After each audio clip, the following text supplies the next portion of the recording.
Man, So when it comes to anything like that in terms of like home improvement or any of that shit, like I give it to a professional. Like I can't do it and I'm not gonna try. Well, you Like it's can't just do it until you practice it. but that's the Yeah. thing though, is it's one of those skills where it's like I'm not gonna learn that skill. It's the same thing as like I don't plan on learning tennis anytime soon. Like I'm just not gonna learn home improvement. So that's it. I want to wall mount my TV in my living Uh, room, and I think I'll get professionals to do that.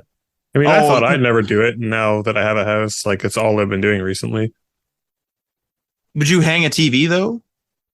Yeah, I can figure it out. It's simple. That- Just find a stud, and then you get your wall mount and you screw it into the stud. You can figure it out, but I Easy just as. don't want to I'll- screw it up. Oh, you need a stud? I'll come over and I'll help you with that. Oh my! Nice, what I son did of It's a there? like bitch. it's like See the what I dad did joke there? when you grab the stud finder and you put it up against your chest and it beeps. Oh, looks like it's working. Whew. I can say that because I've done it. I know that it's cringy. You son of a bitch.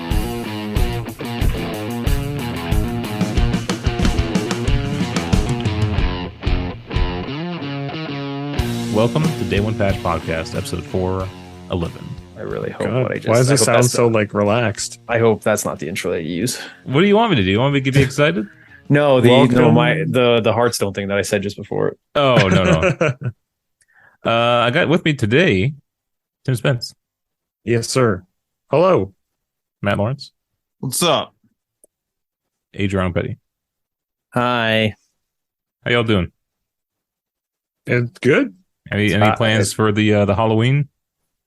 Yeah, we got a party that we're going to Ooh, tomorrow. dress up. Yes, sir. What are you Might going as? Kayla and I have old costumes from a couple years ago. I've still got my like Solaire costume that I made a while ago that is kind of just sitting around collecting dust, so may as well get some use out of it. And it's like the first year that we are like in a place where we might actually get trick-or-treaters because we've always been in Ah. apartments before. So we're just trying to suss out exactly how many people we can expect. Although it's supposed to rain here, so it may not be good.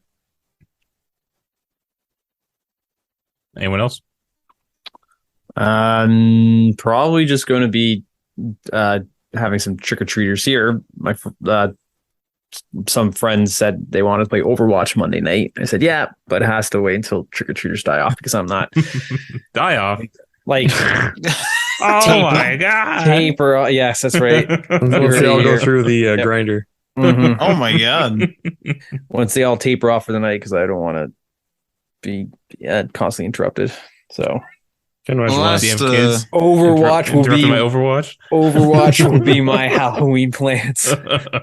Watch the last kid will be at like 1 a.m. or something. He'll just be fast asleep. I have been like before I went to the cottage this month, my sleep schedule was pretty much I kind of climb into bed for 11, sleep by 12, up at 6:30. I have been since the cottage, I've been climbing into bed at 1 a.m., falling asleep around 2 or 3, Oh. waking up around like 8 or 8:30 and just shifting my work day like 2 or 3 hours a day now, and I can't seem to get back on my regular Oh work schedule. no. It's rough, and I hope none of my coworkers listen to this podcast. The odds are very high.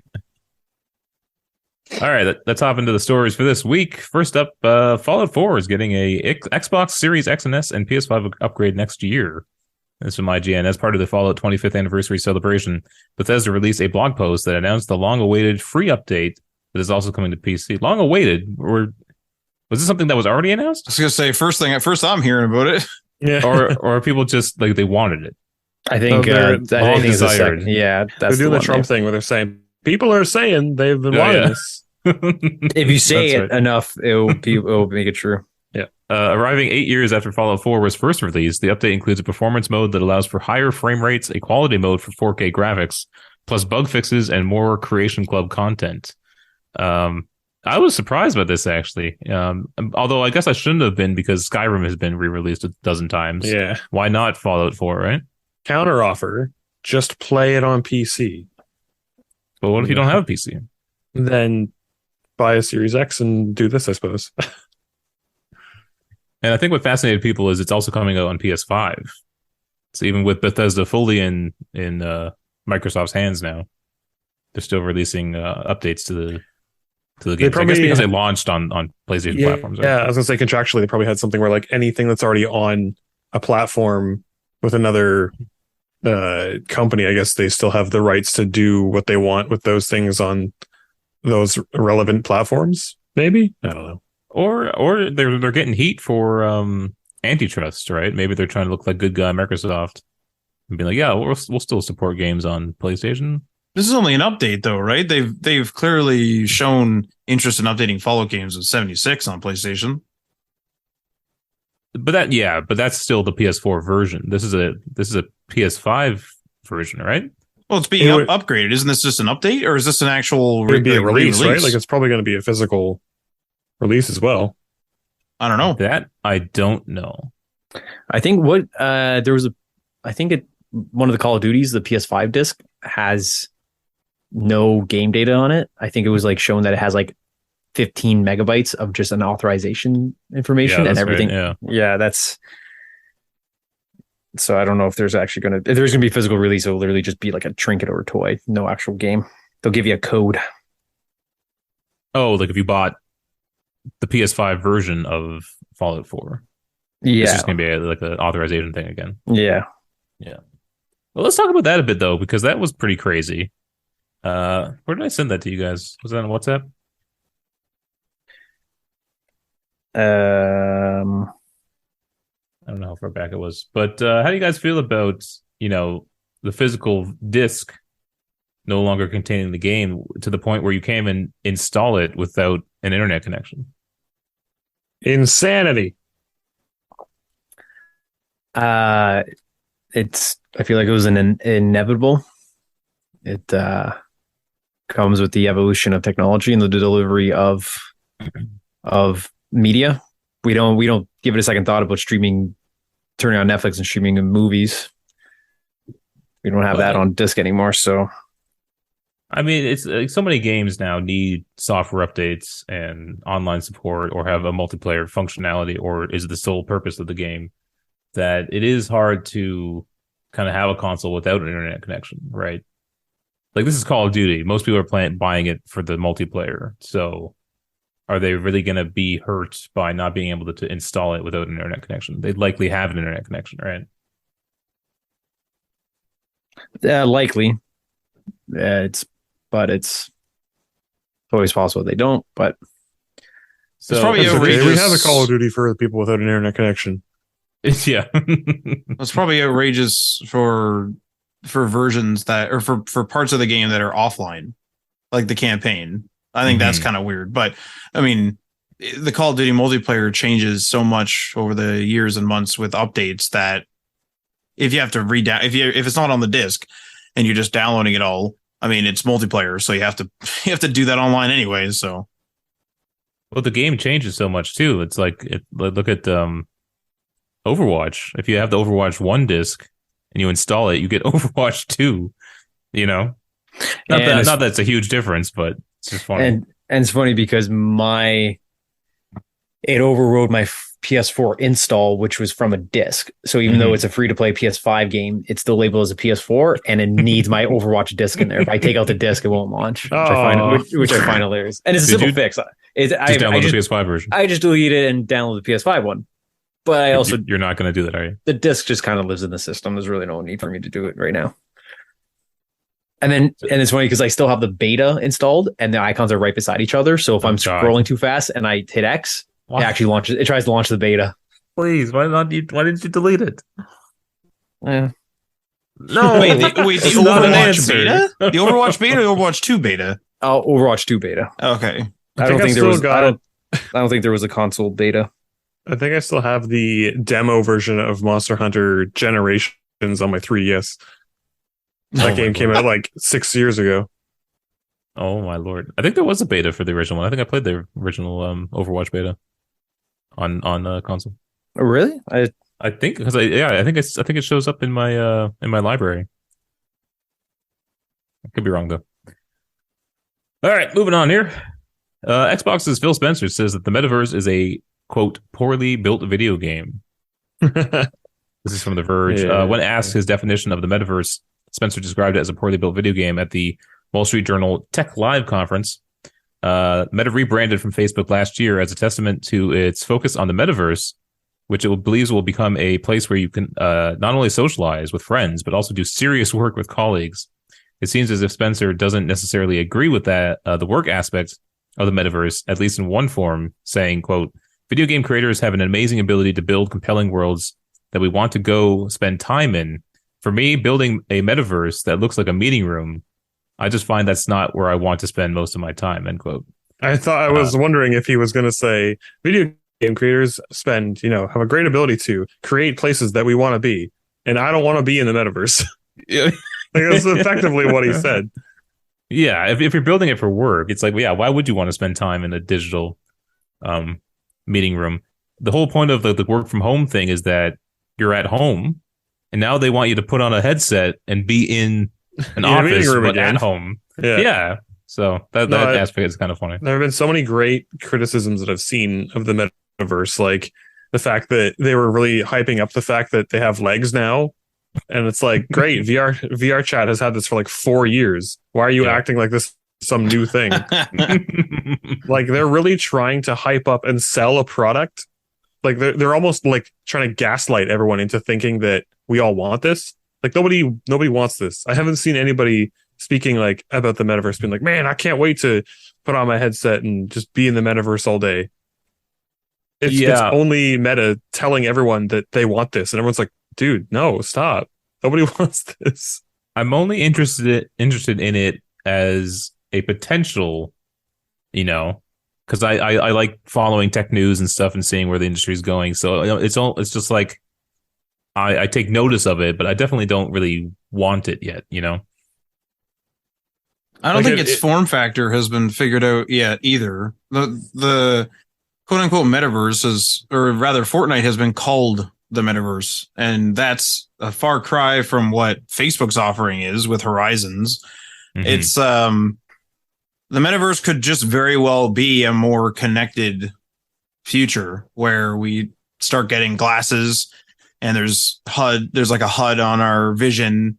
And like I was telling you guys, one of the most painful things actually to navigate, say, Toronto, because I'm not from there, is when I'm there, there's very minimal signs. And when you're underground, there's minimal cell phone signal. So you're in these tunnels trying to figure out where the hell you're going because you're trying to find the train or leave the train to get out of Union Station or what have you.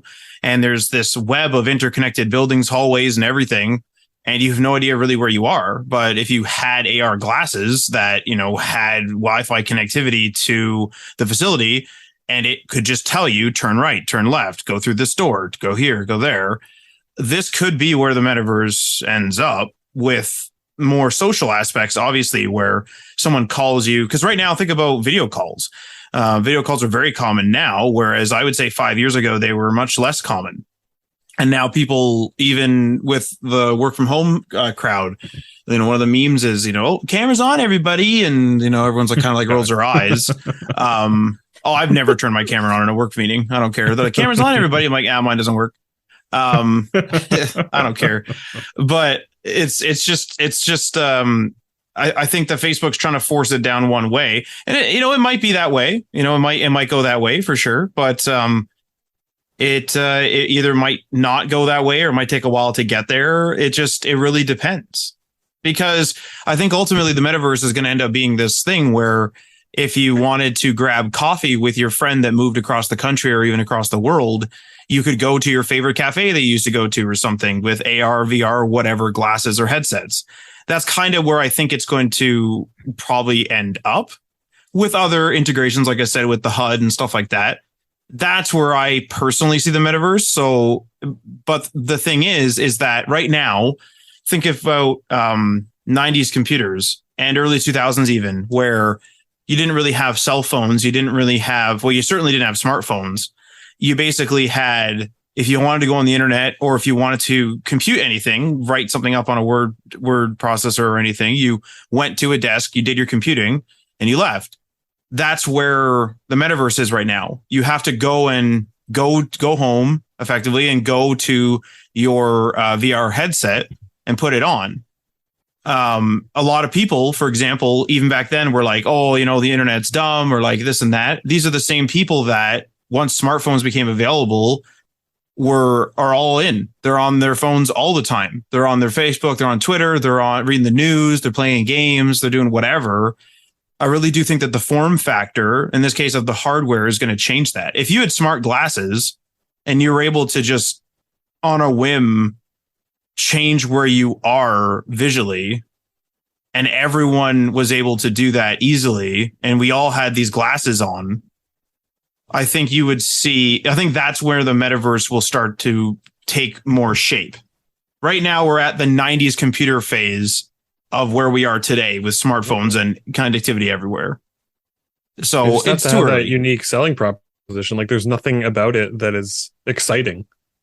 Correct. Yeah. They're not doing anything that hasn't already been done. So once they start doing, like you say, like having that seamless ability to just be out somewhere and then someone calls you and it's like, oh, do I want to pick up like in the metaverse? Then I can like almost see them, or at least an avatar of them while I'm, sitting on the bus or whatever.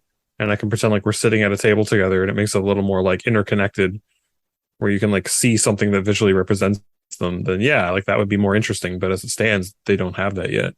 No, and I agree with that. I think the problem is Facebook isn't exciting. I don't know anyone who's excited about Facebook or anything they do. Any social media? Yeah, but I think Facebook in particular, just because it's kind of like the oldest right now, it just nothing's exciting about anything they do. And so I don't think anyone cares about them doing the metaverse stuff. I also think a lot of people don't understand what the metaverse is. It's a brand new word that was just kind of, pulled out of thin air or whatever. And so it's a little strange. It's basically like if you see someone who, let's say you have, and we all have friends that do this, where you'll be in a group of friends, like physically in the same room at a restaurant or something, and one person always has their face buried in their phone. It's basically taking the world that they're viewing on their phone with the messages and everything and just making it more physical, making it more like it's a physical experience, or really expanding that experience where they're not necessarily going to be buried in their phone just looking at a list of messages. It becomes a more interactive, more like social, I guess, experience. It's the next step is what Ready it Player effectively One, is. If you want to visualize it, it's like Ready Player One. Yeah, pretty much. But even then, that's kind of already a thing with like VR chat. Right. Yeah. I do think Facebook has an issue where they're always on someone else's platform and they feel like they don't have control, or at least as much control as they want. Mm-hmm. Apple's hammering them because of their privacy policies. It took a big chunk out of their advertising business. They had to listen to all of Apple's rules and stuff. And then same on Google's end, but maybe not to the same degree as Apple. And so they're looking for some platform where that they own. And so I think they're really pumping a lot of money into this, hoping to be, the next Apple or Google or Microsoft of this, next step, I guess. Well, I'll say this for Facebook Horizon or Horizons is that there's like a creator mode or whatever that I checked out last year with a group of people, and the guy that I've never confirmed this myself, so this could be incorrect, but the guy that I was chatting with in the metaverse had mentioned that he had all these cool ideas and stuff like this, and he had built a pretty cool world. And he mentioned something like Facebook is, rewarding people for good ideas. And there's like ways to enter into these, either their contests or just programs to get funding or, whatever various rewards you can get. Now, if that's true, I mean, they're effectively crowdsourcing an app store where they have like 200,000 people, or I made up that number, but 200,000 people out there trying different ideas. And then one of them makes a cafe or something. And then that cafe, out of all the cafes that people have made, has a unique something, and a bunch of people go there. Then Facebook can take that and go, hang on a second, let's take that idea and extrapolate it. Now they've effectively crowdsourced an app store, really. What if they come out with a bunch more worlds like that? What if that's like the building block? Like, look how long it took for smartphones to go from just a smartphone to smartphone and a wallet. And it's like, right. It sounds really obvious. You always have your smartphone in your pocket. You always have a wallet in your pocket. So it's maybe this is just them being like, that's it. We're throwing everything at the wall. This is what the metaverse is today. Get all the ideas, get all the R&D out now. And if we scrap Horizon in the future, we scrap Horizon in the future, like whatever. So Phil Spencer wasn't the only person to push back on the idea of the metaverse during the Wall Street Journal Tech Live event. Snap CEO Evan Spiegel defined the metaverse as living inside a computer and followed it up by saying, the last thing I want to do when I get home from work at the end of a long day is live inside a computer. Apple's SVP of Worldwide Marketing, Greg Joswiak, said that the metaverse is a word I'll never use. And Disney CEO Bob Chapek said the company tends not to use the word metaverse because for us, that's a big, broad term. For us, it's next generation storytelling. Oh, relax with that. So With a little bit they're of saying PR that as there. if they're like, yeah, like investing into it then. Like they're I on think they board might think with the it. word's tainted, kind of like NFT. NFT has become tainted. Yeah.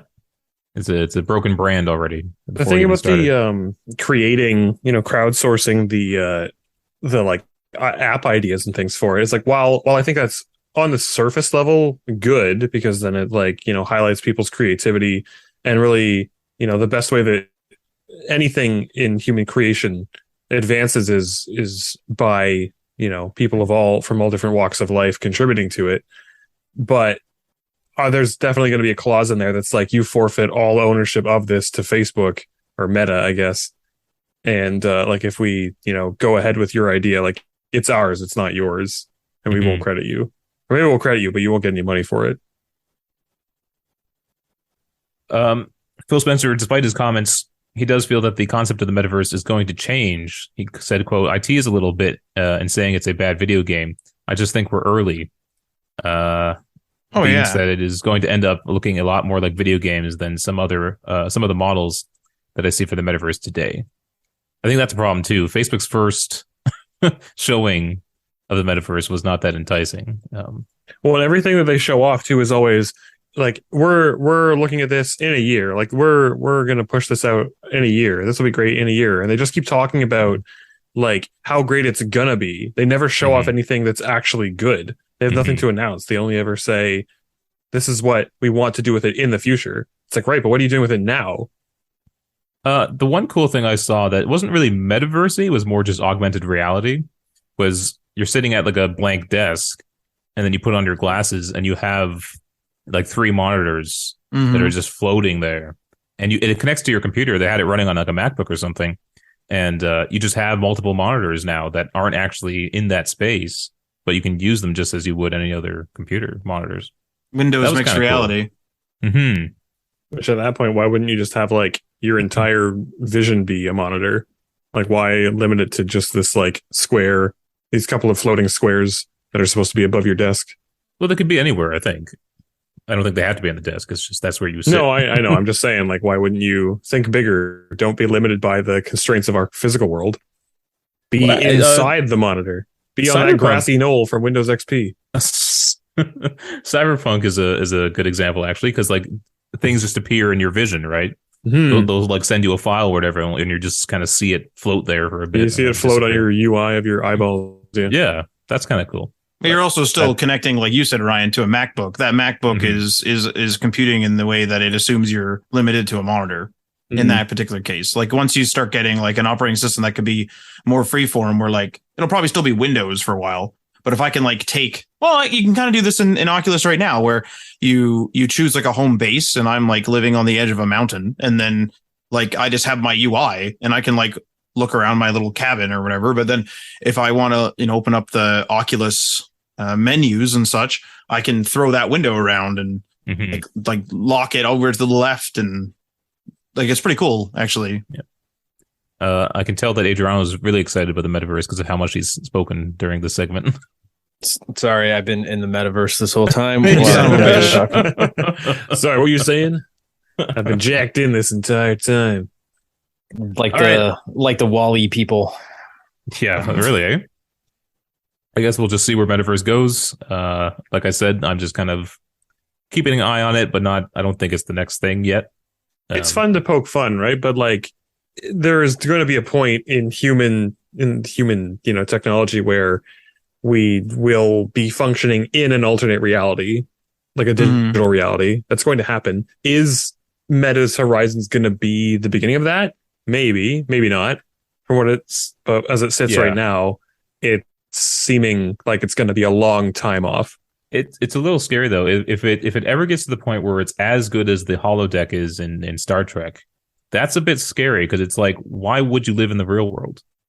You could craft your own world where you can control everything, do what you want, and it's almost indistinguishable from real life. Why wouldn't you just stay there? Of Futurama where that like gas god creature has the entire cast of Star Trek there as his little playthings, including but not limited to the iconic character Welshie. It's funny because they couldn't get James. I can't ever pronounce his last name. James Doohan, who plays Scotty. He was alive at the time, but then they have McCoy in that episode as in the background. But DeForest Kelly was dead at the time, so yeah. Speaking of like the holodeck, if we ever get to the holodeck level, but we won't in our lifetime, I would be the first one to jump in there, and you'll never see me again. That's what I mean. I'll just no reason to leave. I'll just blow torch that door closed, and you guys will never see me. What about when you start encountering like technical issues and the holodeck starts glitching out? Nah. No, you're just gonna live within the glitchy world. Yeah. Oh adapt. God. It's like their own personal hell. Like, and what about like the fact you need to like eat and sleep and stuff like that? The holodeck is also a replicator. You can replicate food in there. Oh, okay, all right. The replicator and the holodeck use the same technology. The difference is that it can't produce like living organic material. But can you unreplicate all the pee that will be all over the floor? Yeah. Or well, that's always been a point of contention, and I think in Lower Decks there's a reference line where there's like there's like a cleanup crew that have to go in the holodeck every once in a while, clean up all the bodily fluids. It's a certain bodily fluid. Yeah. Oh no. Yeah. One episode of Voyager, Tuvok uses it to the what's the Vulcan thing called? Yeah, because they have to have sex once every 7 years. Pong Far, otherwise they're gonna die, and like there's no Vulcan on board for them to have sex with. So it's like, well, we'll just have to use the holodeck. Like they actually acknowledge it in an episode of Voyager, and the doctor's like, hey, but this is medical treatment. This is what you're gonna do. Yep. And he makes like a holographic version of his wife back home that he can't see in real life, and he just does the deed. That's really sad, but also kind of really creepy. That's it's a good use of science fiction storytelling. They take a modern problem and put a future spin on it. Modern problems require modern solutions. For fuck's sake. Require future solutions. That's tomorrow me's problem. Holodeck looking at you. All right, let's move on to our next story here. Xbox boss Phil Spencer says a price hike is coming for Game Pass, but not until after the holidays. I think it's for Game Pass, right? Did I just make that up? So they can get all the new people in for the holidays and then jack the price up on them after. I don't think it necessarily. Yeah, it doesn't necessarily say. It says, speaking today at Wall Street Journal event in Southern California, Microsoft Gaming CEO Phil Spencer said he believes prices for certain Xbox products or services will go up, but not until after the holidays. And he said, quote, I do think at some point we'll have to raise the prices on certain things, but going into this holiday, we thought it was important to maintain prices, end quote. I would imagine it would be Game Pass, though, right? But yeah, what else do they offer? Xbox Live? Well, the Xbox. Well, it says products and services. The PlayStation 5 went up in price, remember? Like a few months back or whatever. And Xbox said, we don't think we're going to raise our price. Now, I guess they might have to raise it. We were wrong. We do think we're going to raise our price because we like money. Yeah. They have to cover that Activision acquisition. Yeah, that doesn't come cheap. No, it doesn't at all. I do think it's crazy. What did they spend on that? Some absurd, tens of billions? $67 billion. Do you know what the biggest purchase? $67 billion. Do you know what the biggest purchase Apple made is? Was it for Beats? Yeah, $3 billion. That's it. Yeah, that is the biggest acquisition they made. Disney bought Star Wars for $4 billion and made it back in merchandise in no time. Alone in merchandise. Oh yeah, they didn't even have to make movies or anything. They could have just sat back and just breaking in the dough. Licensed it out to board games and Legos and genius. Yeah, handkerchiefs or whatever the hell they wanted to put their shit on. No, honey. Get the Star Wars handkerchiefs. We're having company over. I don't think raising the price on the Xbox matters too much. I mean, that's just kind of expected, particularly after PlayStation raising theirs. But I do want to talk about Game Pass. I recently just downgraded from Game Pass Ultimate to Game Pass PC. It's funny that you say that. I recently downgraded from Game Pass to PC to Game Pass Nothing. Yeah. Classic. Because I have an Xbox Series X and I just don't use it. I haven't turned it on in months. I mostly play on PC for my Xbox games, and likely will do that going forward. It's a way to be.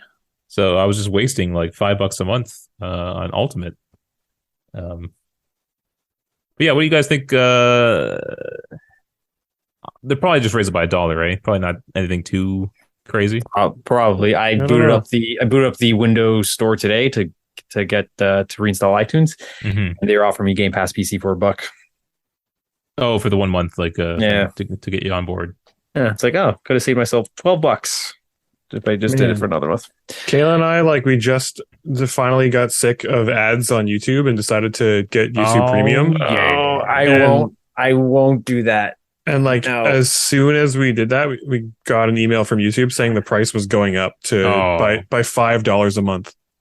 Holy cow! Really? I refuse YouTube Premium and Google Music or whatever the fuck it's called.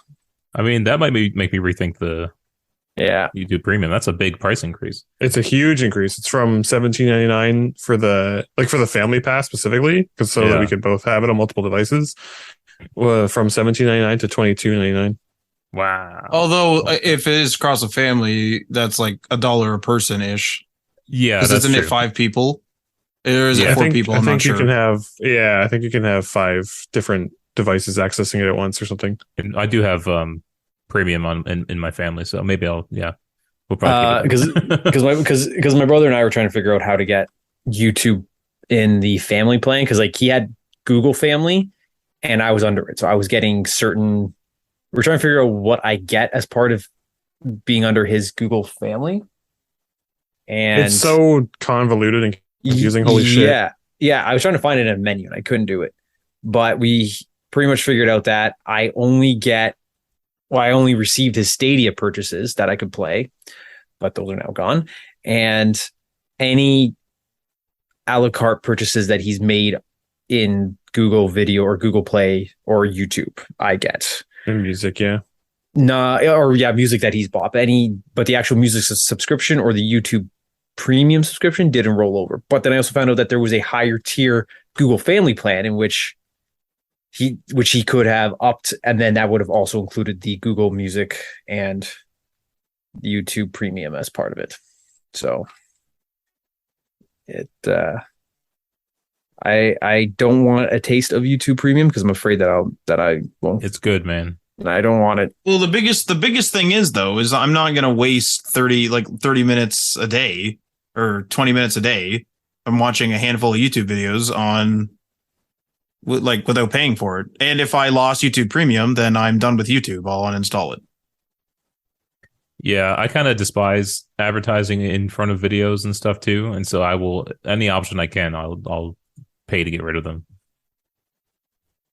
Nope, I just don't like it. I'm used to them, and I don't care. It is a waste of life, actually. That's what I'm saying. It's a waste of my time. It's like 20 to 30 minutes a day if I'm watching it in the evening instead of a movie or a TV show.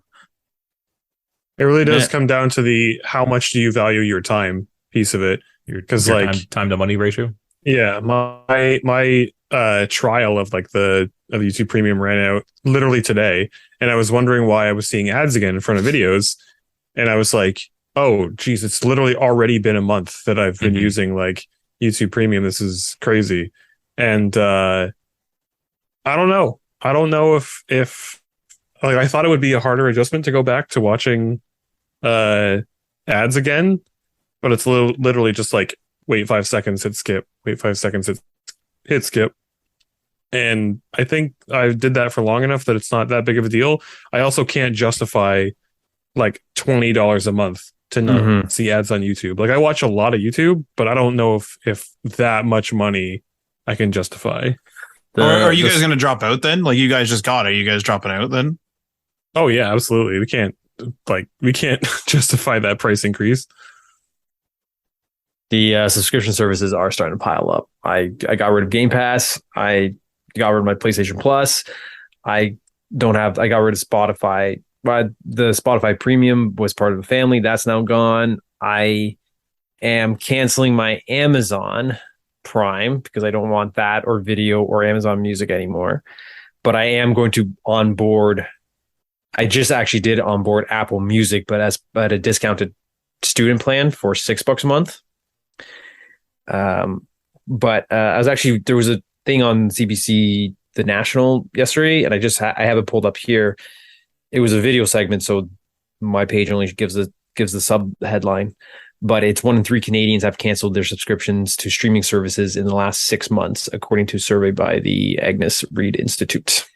They are canceling subscriptions because it's too much. Does that just mean that they cancel one of any of their subscriptions, or that they're canceling all their subscriptions? The questionnaire, apparently, from what I remember from watching the segment yesterday, was out of Netflix, Disney, Crave, and then Prime was the fourth one. They asked if you had canceled at least one of those services in the last 6 months, and the answer was yes.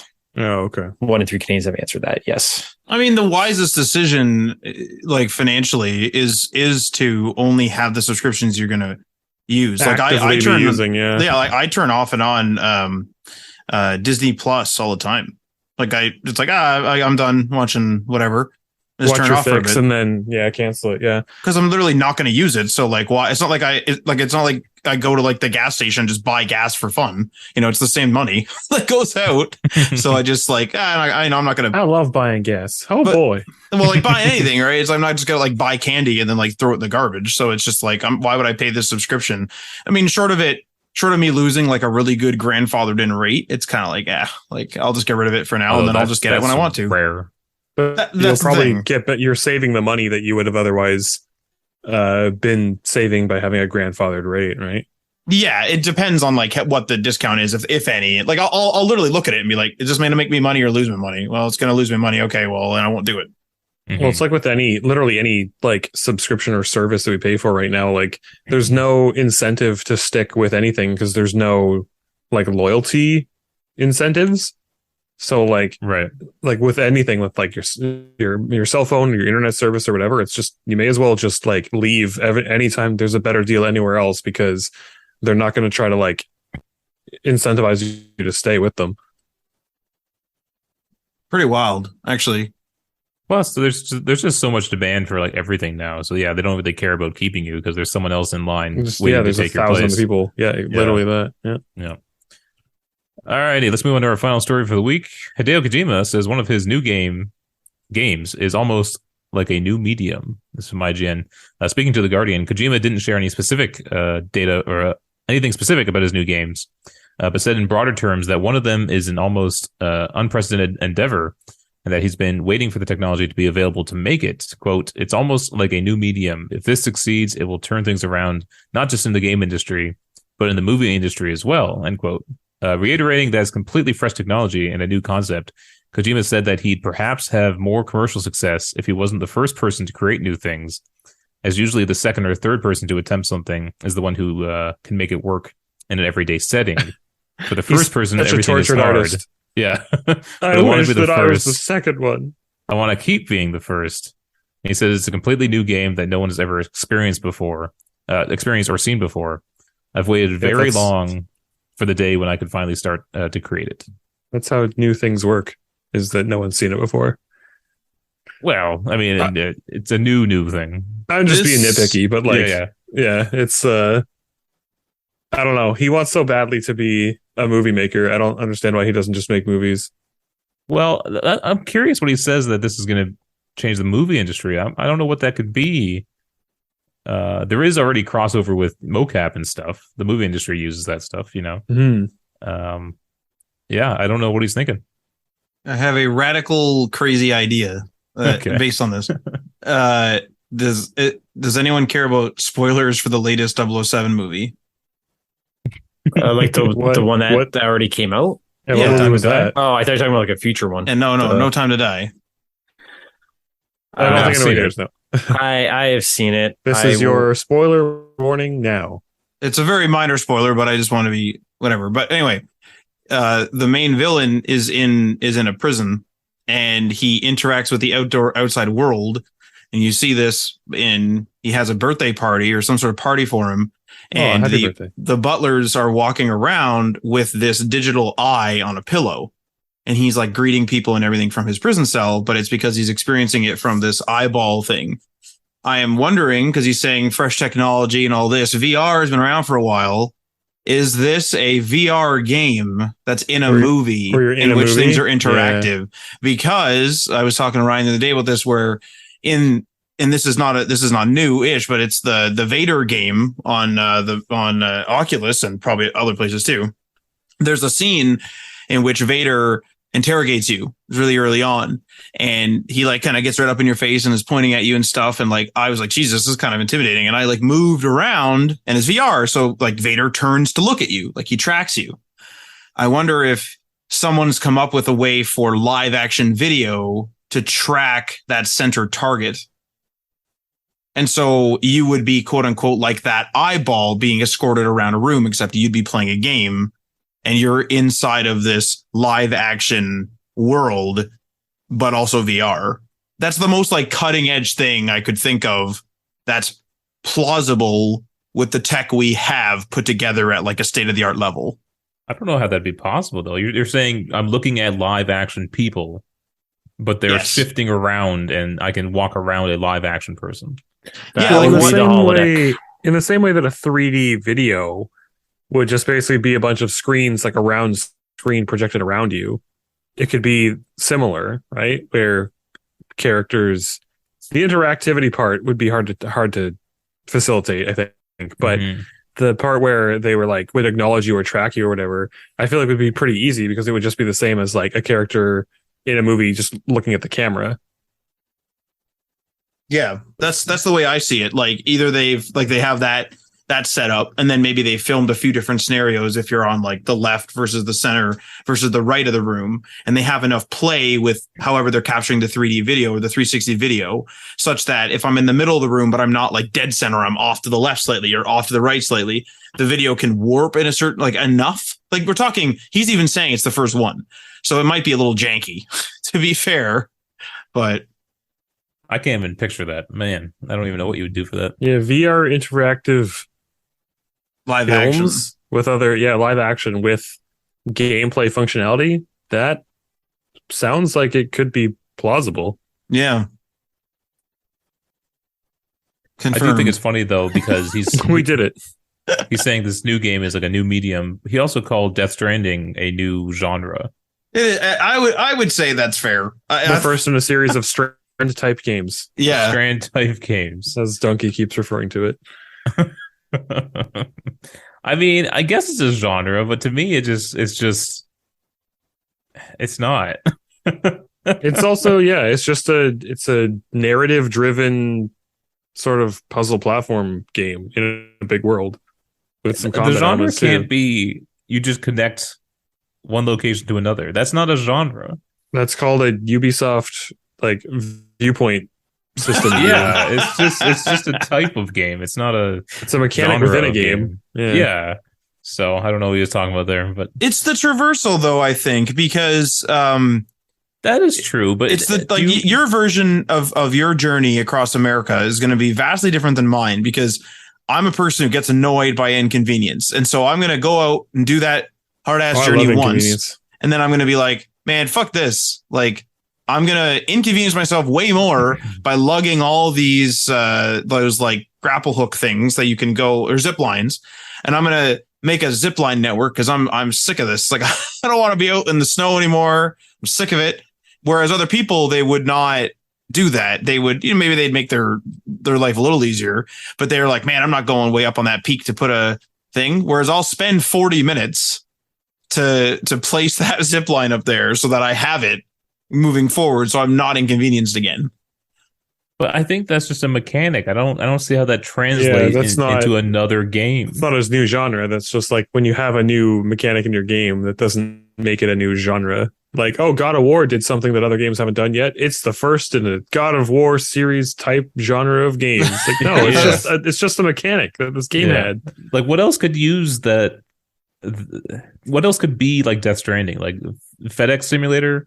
Without just like you gotta walk around and make sure you don't drop the packages. Like, is that really a genre? Well, I was just one thing this just popped in my brain would be like if you take like a fantasy setting, like let's just say like a licensed one, like a Lord of the Rings. And in Lord of the Rings, no matter which one you watch, there's always some sort of, every fantasy world, right, for the most part, has some sort of big journey. Maybe you guys are right. Maybe it's not a genre. Maybe it's just like a type of game or whatever. But like, this is a game that focuses on the journey. So like, you could have a Lord of the Rings game where you're focusing on your journey from getting like, way the hell out to the, I don't know, where the hobbits live, the Shire, journeying from the Shire to like Minas Tirith. I'm just making this up, but it's like, you're taking that like really difficult journey, and some people are going to constantly stop in towns and do stuff.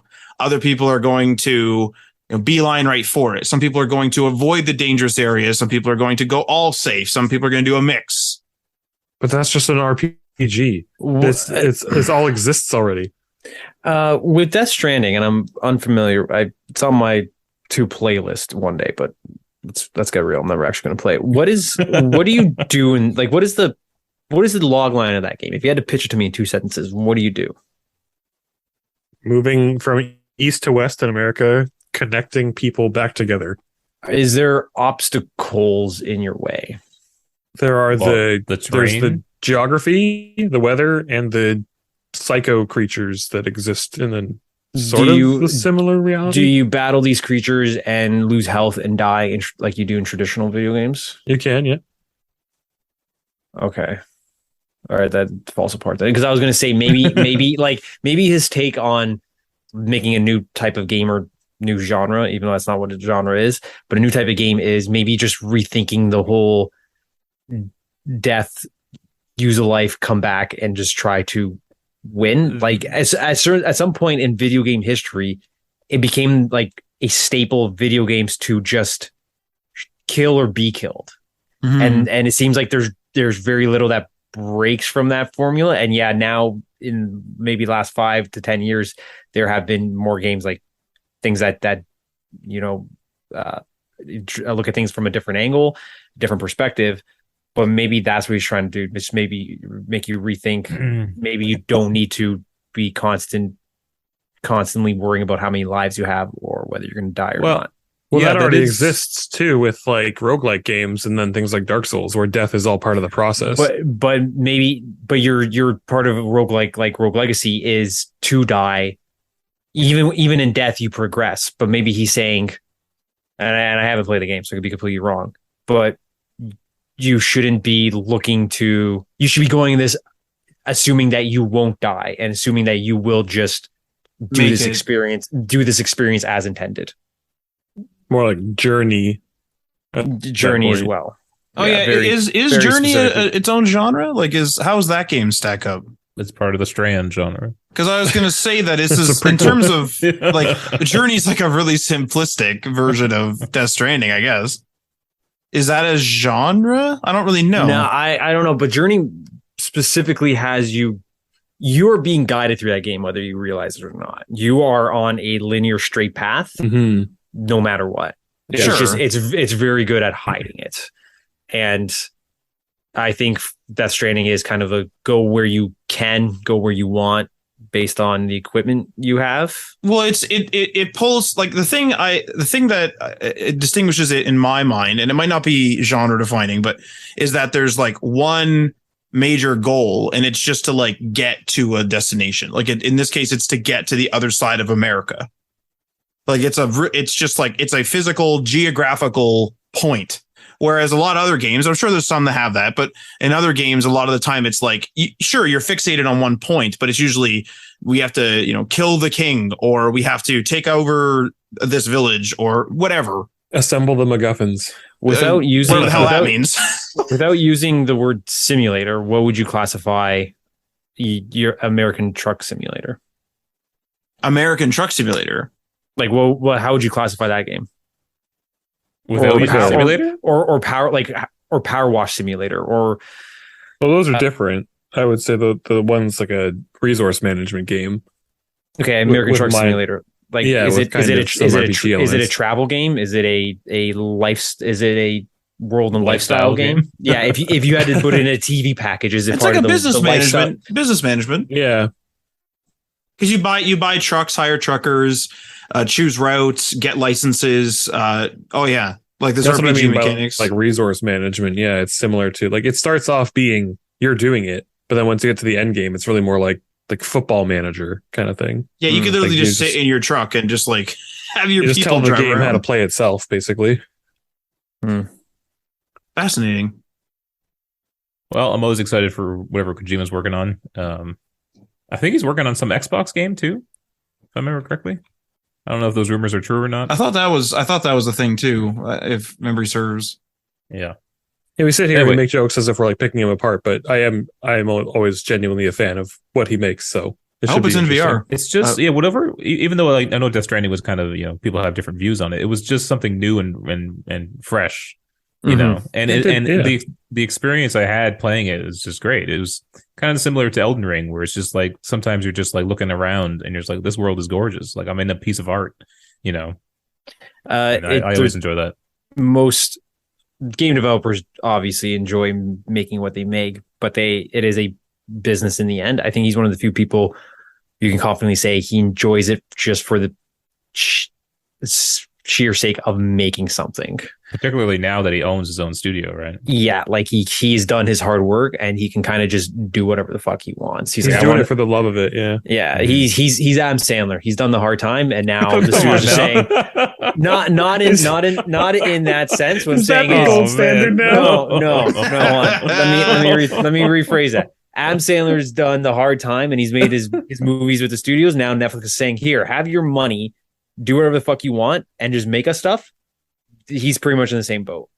He can kind of just do what he wants. Wow. I just never thought about Adam Sandler in that context. I'm not saying that you're wrong. You're absolutely right. I just hate it. All right. That's it for the news. Let's move on to what we're playing. Tim, what are you playing this week? Vampire Survivors. Nice. Adriano? Hey. No, go ahead, Tim. I started playing Sleeping Dogs again, which is a game that I feel like a lot of people have let it pass them by, honestly. Like it's a really good story, I think. It's like, for those that aren't aware, because I've been playing it and then people are like, what the heck is this game? I've literally never heard of this before. Really? Wow.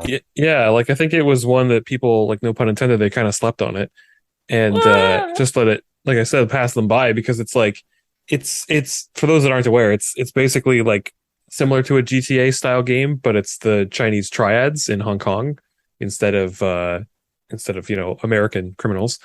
But it's more narrative driven. It's made by Square Enix, and it's a very, like, instead of running around with guns and stuff, there are some guns in the game, but the vast majority of the combat in the game is like martial arts. And it's a lot of like interacting with different NPCs, and there's lots of side stuff to do in it. It's not too much of a like grind fest. Like a lot of the side objectives generally have some sort of like story associated with them. It's like chock full of references to old like kung fu movies.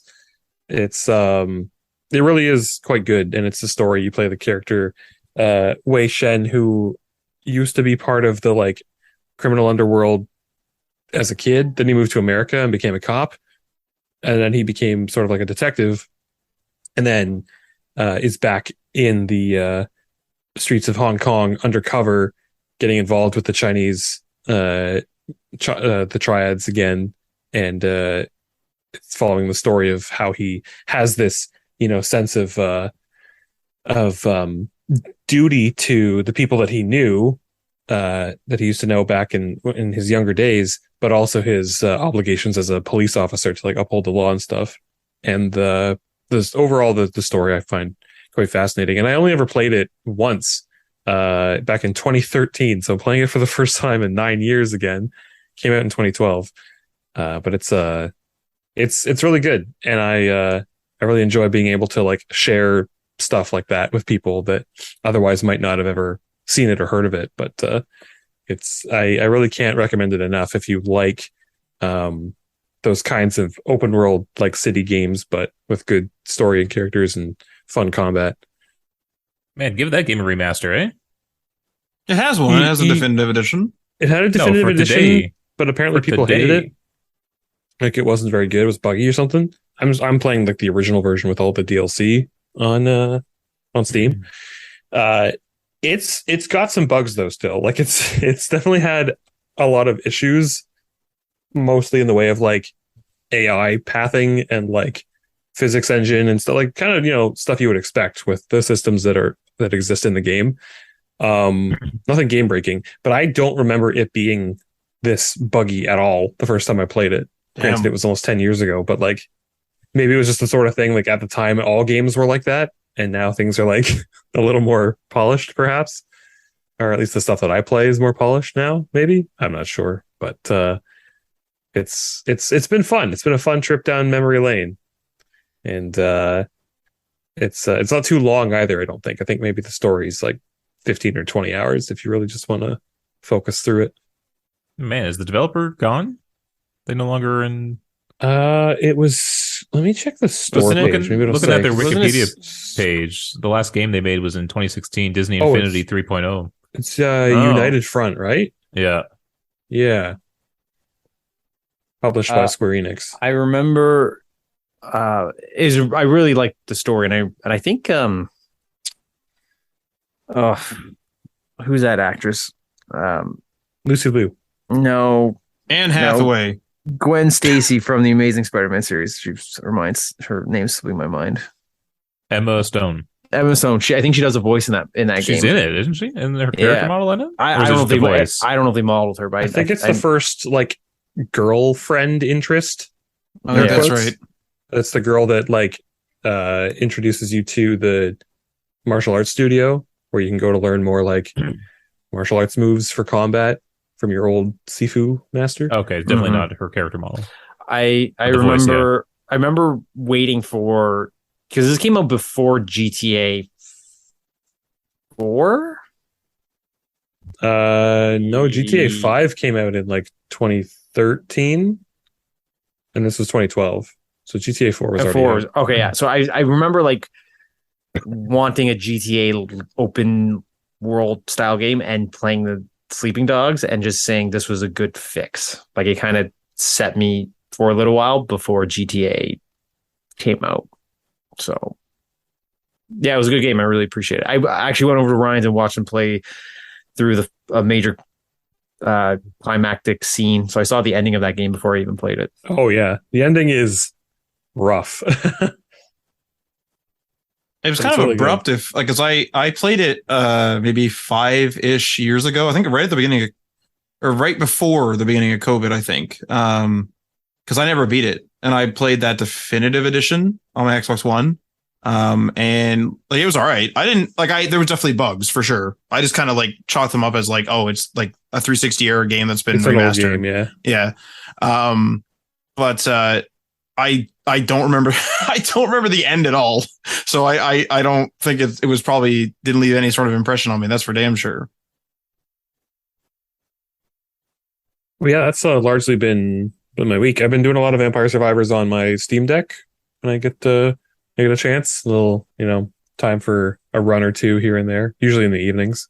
Yeah, you're leveling up that garlic. That garlic just spinning around. Man, garlic is good in the early game, but there's so many better options for late game. I have like literally the same build that I make every time I play for every level for every character I play, and garlic is not part of that. It's been a while since I booted up that game. I should boot it up. Adriano, what have you been playing then? I've been playing a lot of little things, nothing too substantial. I was away at a cottage, so I didn't have too much available. I was doing a board game week. So I played some of my digital board games that I still play week to week, but I played some Diablo Immortal up there. I did some Overwatch 2 before I left, and I came back here, did some Overwatch 2 with you guys on console, and then I also did some Overwatch 2 on PC. Tried to kind of dip my toes into that PC world and see how I was doing with that. And I'm going to maybe try to transition over to PC. See how much I get my ass kicked there. I started playing a really fun game when I went up to the cottage called iOS Shortcuts. And I started experimenting with kind of the scripting commands in iOS, which I found to be incredibly useful and fun. Absolutely not a game, though. It is, trust me, it was a game to me. I was doing things and I was getting results. It was a game to me. Popping up that dopamine. Things were happening. Yeah. There's commands in, there are certain things in iOS. There's a lot of things I like about iOS. I like its security. It's a closed system, but it does things that I just like, why won't you let me do this? Or you used to do this. Why don't you let it? Why don't you? Because it's not the Apple way. But so for instance, there at one point you're able to tell each notification to only keep so many items in the notification center. Like you would say max out at 5, and then if another one came in, it would literally just dump the old one out. You can't do that anymore. Like it's just gone, and I don't know why that's not an option anymore. So probably because no one used it. But if it's there, why take it away? So another thing that really bothers me is the Apple way of having you go into settings as a normal day-to-day operation of the device. Settings is not a no. Maybe settings for you. Settings is not a daily app. Settings is supposed to be an app or a thing you go to when you need to make a minor change and for the long term. It's not. I shouldn't have to go into settings to do something as simple as turn off my Wi-Fi. That should not have to be a settings thing. So from the command center, I can turn on Wi-Fi and I can temporarily disable Wi-Fi. I can turn off Bluetooth. Sorry, I can turn on Bluetooth and I can temporarily disable Bluetooth, but I can't turn them off.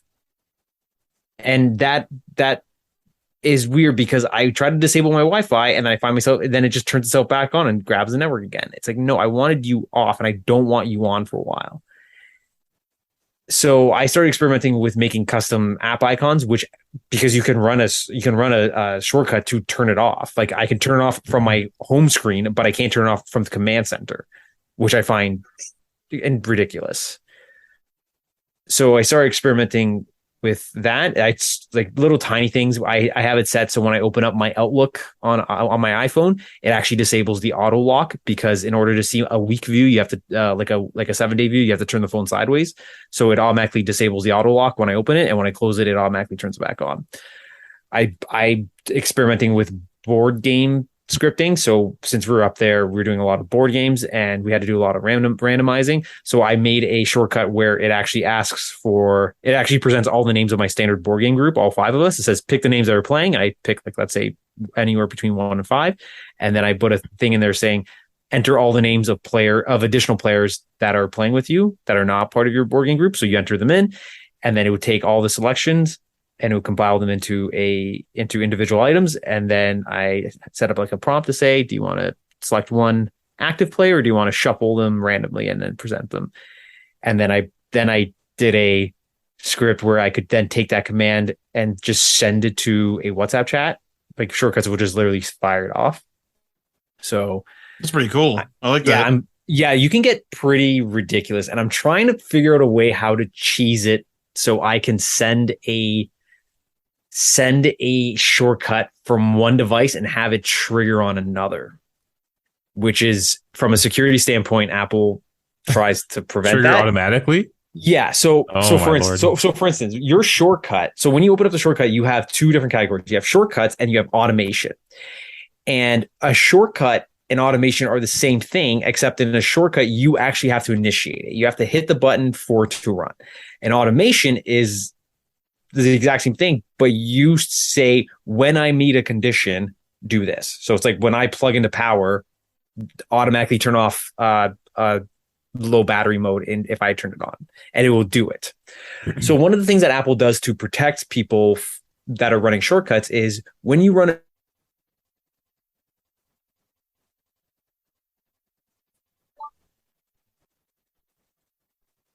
Was Did that I his? die Was or that his? did Adriano die? I was gonna say, was that his Siri shortcut? Like disabling his Wi-Fi and therefore Killed his taking him out of the Zoom call.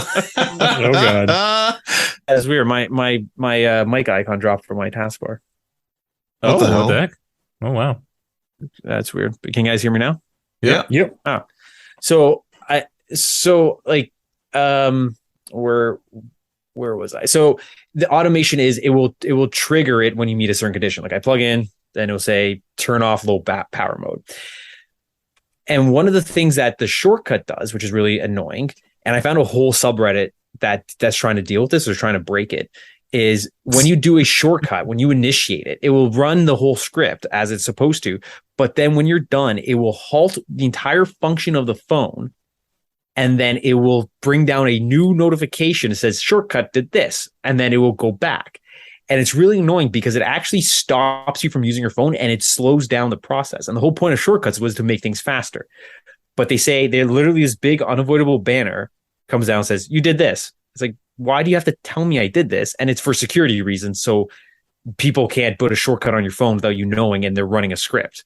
But it's like, you don't have to have a big banner. Just put a corner notification or put something to show me that it's running.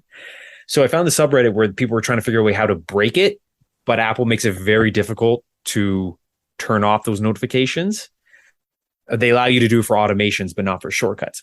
So the thing is, when you make a shortcut, it's iCloud. So that shortcut goes to all devices. So when I made my board game one, and I had it at the end when I did the result, I had a prompt saying, hey, do you want to send this to WhatsApp? And I put yes, no, and then I put no, but copy to clipboard. But then I thought to myself, this shortcut now exists on my iPad that doesn't have WhatsApp. What happens there? And it doesn't know what to do with it. So then what I did was I put a condition in the entire shortcut, which goes to all devices. And I said at the end, if device name is Adriano's iPhone 10R or XR, then run this prompt. Well, it's 10R, but it reads it as XR. Like I literally have to script it in as an X. So it is an XR. Then it runs that script. But then if it sees it as iPhone SE or iPad 8th generation, it then ignores it and then it just runs the end. So I'm playing around with conditionings on certain iPads. So what I do know is you can send one device to send an email automatically if you meet a condition, and you can send a device to read an email and then set a condition. So using that same device condition where I can say, if this device, then do that, I feel like I should be able to set up a way where I can send an email command from one phone to myself through iOS. And then the device that receives it, if it meets that name condition, will then run a script. And that's what I'm trying to play around with. Jesus. So because when I was up at the cottage, the Wi-Fi connection wasn't great.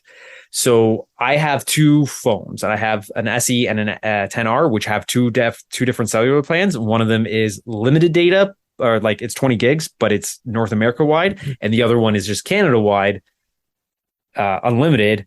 And one's Bell, one's Rogers. So I have some variety to play around with. And I have it set up on all my devices that even when my phones are not in my hand, I can tell my iPad or the other phone just to connect to one phone as a hotspot. I can literally say, connect to my SE as a hotspot.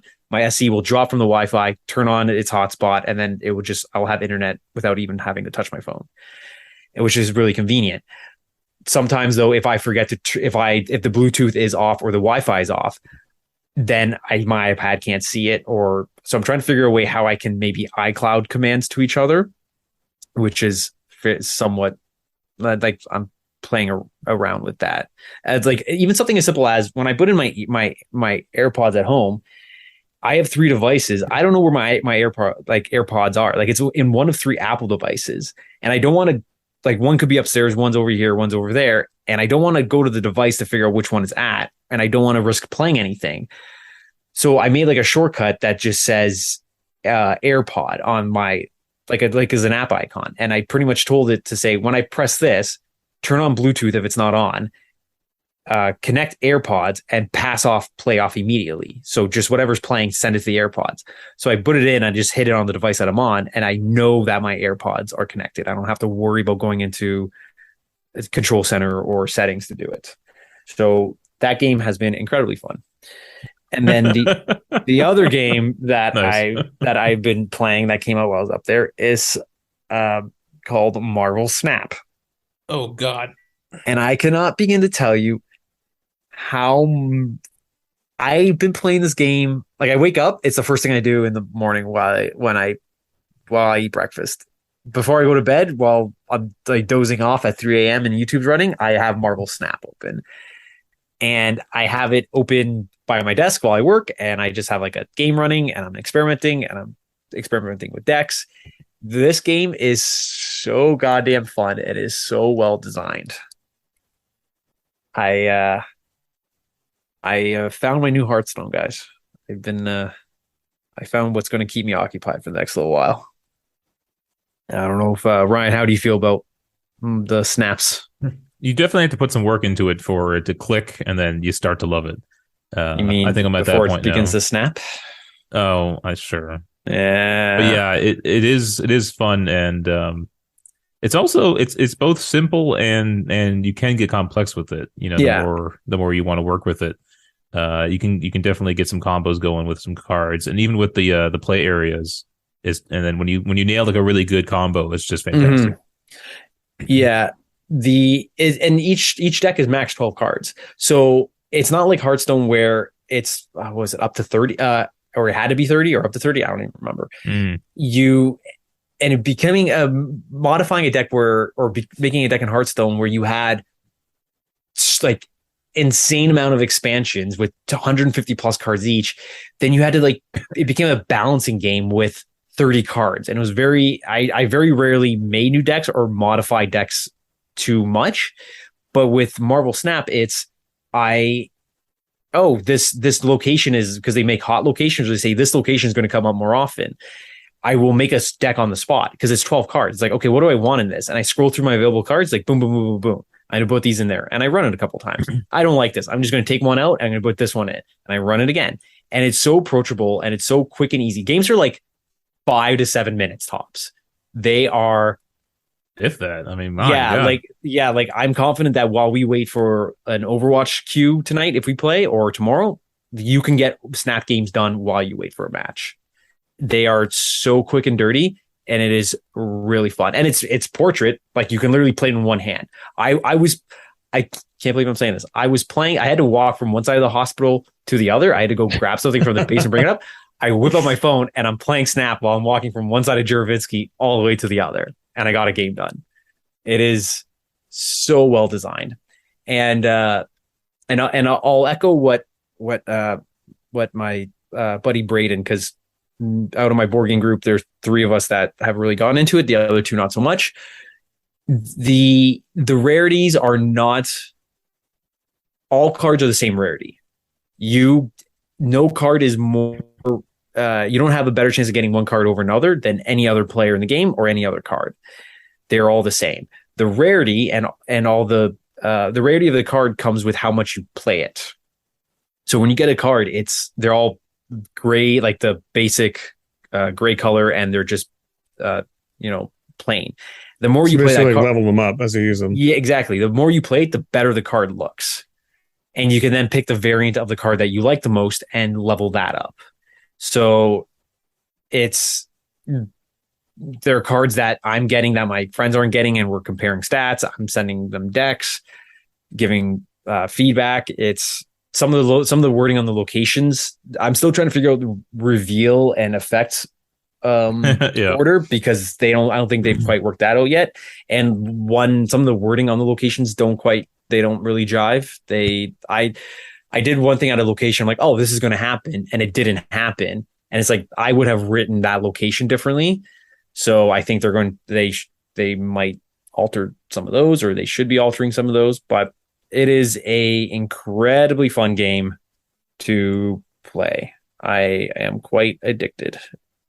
What I will say is anyone who is going to do a account, you have to sign it up through one of two services, Apple or Google. I recommend you sign up through Google, mainly because Google sign up will work on Apple device, Android device, and Steam, and it's cross-play, cross-save all over the place. If you do Apple, you're limited to a iOS device. So I recommend doing your Google account on there. So I recommend it. And then other than that, I don't think there is anything else. Yeah. Matt, what about you? What? It's been a little while. I've been gone to weddings and trips and stuff. But I'm back, and over the time I did, I'm almost done Prototype 2 again, trying to get the platinum. All I got to do is finish the game, and I'll have it. I got to hit the maximum level, which I'll get by finishing these last few missions, and I'm only in the last few missions. I think I texted you, Ryan, something that the game was, I forget what it said, like 7 or 9 hours or something like that on how long to beat. And I just beat, like, there's three chapters, and each chapter is in a different section of the city. I just beat a whole chapter in like under 2 hours, because I basically show up, there's a boss fight, and they're like, "You'll never get me!" Oh, and then that's it. So that's my whole boss fight. So yeah, so I'm almost done that.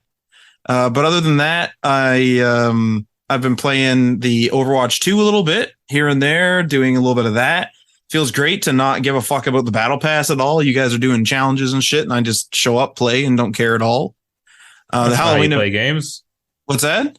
That's not how you play games. Yeah, well, that's how I do it. That's how I do it, unless it's Fortnite. The new Halloween event sucks. I don't like it at all.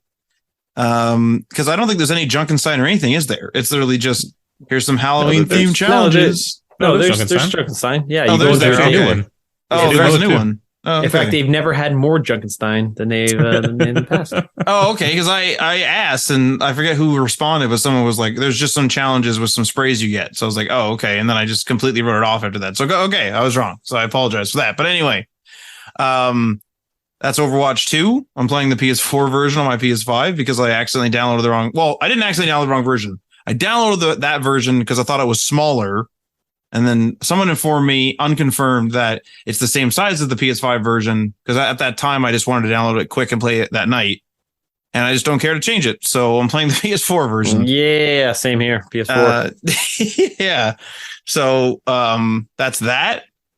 Other than that, the Fortnite, of course, doing the Fortnitemares. It's okay. Fortnitemares is okay. I don't mind the changes on the map, though. The changes on the map pretty cool.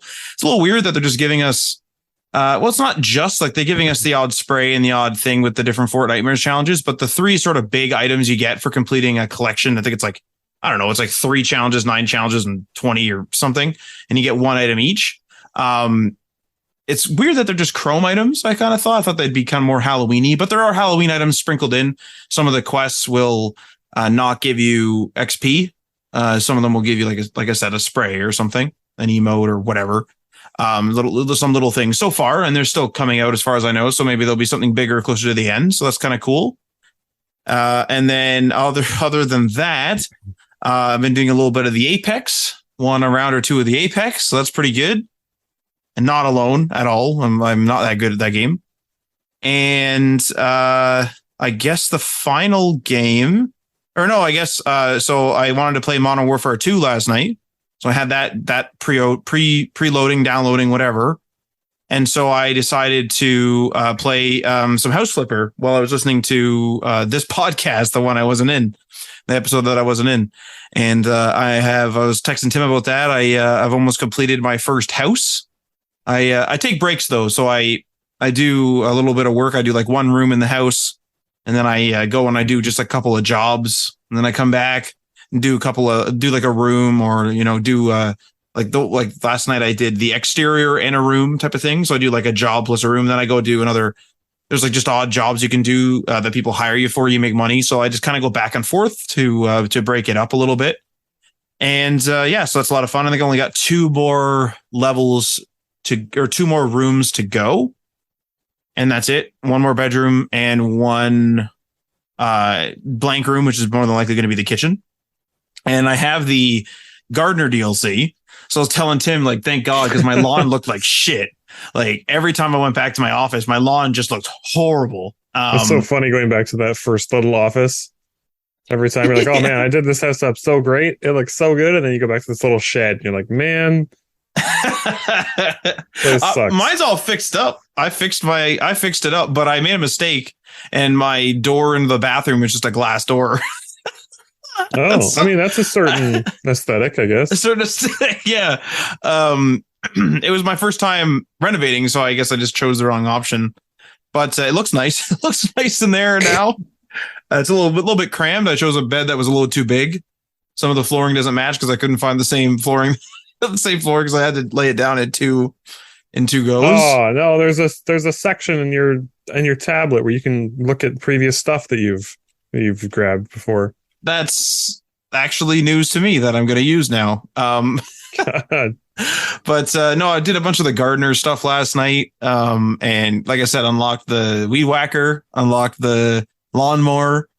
And so I was out there weed whacking and mowing my lawn to make it look nice. So that was cool. Whacking and smacking. Yeah, installing a couple of pools. That was pretty good.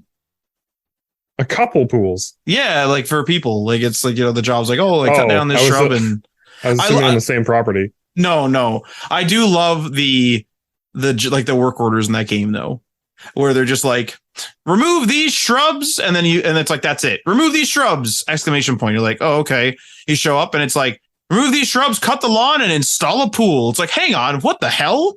Like, why were the shrubs the number one thing? Like, I think the pool is the biggest part of this job. Imagine hiring somebody to install, like, they're a pool service company, but then you also hire them to like do the landscaping. Yeah. All like as a surprise too. The email just says, "Hey, like, can you like get rid of these shrubs or whatever and plant new ones?" Oh, it was pretty good too. Like it didn't tell me which shrubs. So like I was a little confused, and I was like, "What the hell?" So I tried to sell these one shrubs, and it was like, "Who do you think I am? This isn't Thief Simulator." And I was like, "What's happening here?" Like I just wanted to plant a shrub. Like I just wanted to replace the right shrub. But yeah, no, it's House Flipper's pretty damn fun, and I'm happy to see, or I'm excited to see, I should say, what the first house that I flip goes for. But last night I booted up for the first time Modern Warfare 2. Modern Warfare 2, the campaign's been out for about a week-ish, I think, about a week, and the multiplayer. If you pre-ordered, right? Well, if you're pre-ordered, and well, I could have been playing it, but I hadn't. Yeah, it's fully out now. I did a little bit of the campaign and a little bit of the online. Online seems faster, a little bit smoother than when I played the beta, which is really good. I was playing on the PlayStation before. I'm playing on the Xbox now. I don't know whether it's the controller, and that's just a personal thing because I always play Xbox. I always play Call of Duty on Xbox, and the movement feels way better. But I played the beta on the PlayStation, and the jury's still out on that. I think it might have just been the controller, because I'm just so used to literally a decade of Call of Duty on the Xbox. So that might have been the reason. But the campaign, I was told by a friend, he's like, man, the campaign looks amazing.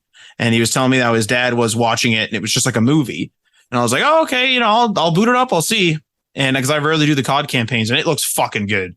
I do not have a 4K TV, nothing like that, not a super fancy television or anything. And it looks damn good, or at least to me, it looks damn good. The cutscenes look good. They're actual actors as well. The one guy I recognize, the other person I don't, but I assume they're all just actors that they've scanned into the game. But it looks damn good, and I like the story so far. The story is pretty damn good, and it's been a bunch of fun. But I only got a couple hours with it last night, so it's pretty late. By the time it finished downloading, I think it was 93 gigabytes. Cool. Yeah, big one. And I'm sure there'll be 40 gig updates down the road for this damn thing. The only thing I've seen on that game is Donkey's video on it, where he was doing the campaign and just it was horribly broken for him. Horribly broken. Yeah, well, not broken, but just like the AI was really, really dumb. Oh, that's interesting. He's just like standing in front of characters, like right in front of them, and they can't hit him, like point blank range. They're just shooting at him. They're not hitting him at all. What the hell? And just various other AI errors and stuff. There was a hefty day one patch, which I don't know whether it was the multiplayer or whether it was all just updates, like all this patches, since the multiplayer wasn't unlocked till today. Yeah, as of recording this, but I wonder if it fixed that, because I'll tell you one damn thing. The AI has kicked my ass, and I'm on regular, and they've kicked my ass a few times for sure. So, no, it's a lot of fun. That Amsterdam level, which I've seen several times put up against real footage of that area in Amsterdam, looks fucking nice. And if I had like a proper, 4K, whatever, all the different feature TV with the proper HDMI and all that, it'd be super awesome. And one other thing too is, so far, the best audio in a Call of Duty ever. I'm not one to really use sound to my advantage. I'm not good at Call of Duty Online, I want to be clear, but I'm not one to use it to my advantage. I know a lot of people, crank their headset up and stuff like this. My sound was not cranked. I have my home theater surround sound set up 5.1, and I just set the game to that, which is like, here you go, 5.1, like, here you go, home theater. And I could identify where people were, could identify what they were doing, like whether they were crouching or like sliding or whatever. And it just sounded really good. Planes like ripping over when you're in the campaign, really, really good. So, I mean, if you've ever wanted to get back into Call of Duty, I mean, dare I say, Call of Duty's back. And but yeah, that's been my 2 weeks, I guess. And it's more Call of Duty than ever. Hell yeah. For me, it's mostly been Cyberpunk. Been putting a lot of time into that. I do want to say that I did pre-order and download and play Gotham Knights, which I then returned after Adriano also, I think, returned it, right? Yeah. Oh, didn't even launch it. Not that I didn't want to play it despite the bad reviews. It's just I've already been distracted twice from playing Cyberpunk. I don't want it to happen again. And it's like, I already have a big game I'm playing right now. I don't need this distraction. And so I'll probably not get to Gotham Knights until later, when it might be on sale, and then some of the bugs and performance issues can be a little more hammered out. So I thought, okay, I'm in the return window, so might as well take advantage of that. So, but Cyberpunk's great. I've been having a really good time with it. I'm glad I'm playing it now too, I think. Yeah.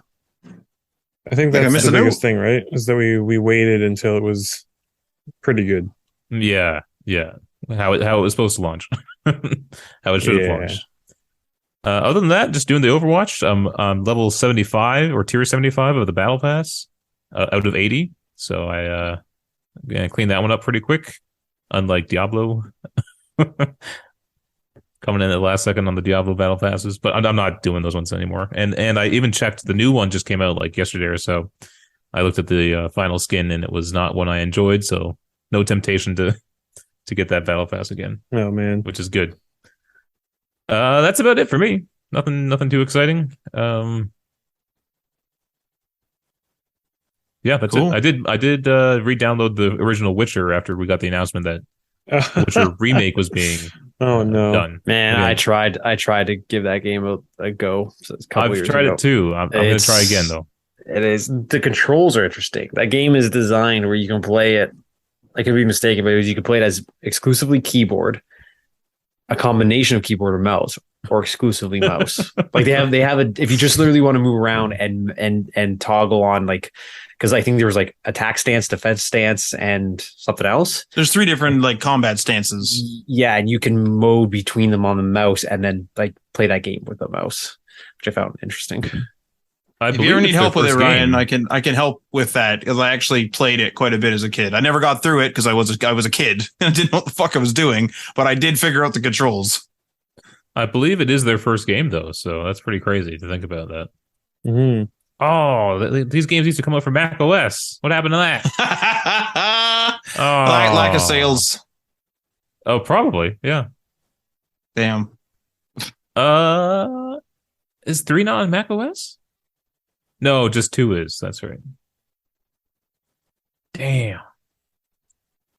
Anyway, I hope Apple claws back because we got Resident Evil Village coming out on Mac OS.